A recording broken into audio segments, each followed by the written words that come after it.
کہا تو پہلی قوموں کا کیا حال ہوا؟ فرمایا کہ ان کا علم میرے پروردگار کو ہے جو کتاب میں لکھا ہوا ہے۔ میرا پروردگار نہ چوکتا ہے نہ بھولتا ہے۔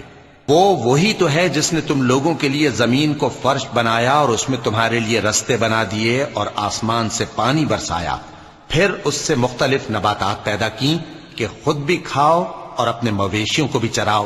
بے شک ان باتوں میں عقل والوں کے لیے بہت سی نشانیاں ہیں۔ اسی زمین سے ہم نے تم کو پیدا کیا اور اسی میں ہم تمہیں لوٹائیں گے اور اسی سے ہم تمہیں دوسری دفعہ نکالیں گے۔ اور ہم نے فرعون کو اپنی سب نشانیاں دکھائیں مگر وہ تکذیب اور انکار ہی کرتا رہا۔ کہنے لگا کہ موسیٰ، کیا تم ہمارے پاس اس لیے آئے ہو کہ اپنے جادو کے زور سے ہمیں ہمارے ملک سے نکال دو؟ تو ہم بھی تمہارے مقابل ایسا ہی جادو لائیں گے، تو ہمارے اور اپنے درمیان ایک وقت مقرر کر لو کہ نہ تو ہم اس کے خلاف کریں اور نہ تم، اور یہ مقابلہ ایک ہموار میدان میں ہوگا۔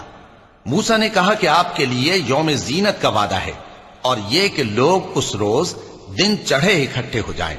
تو فرعون لوٹ گیا اور اپنے سامان جمع کر کے پھر آیا۔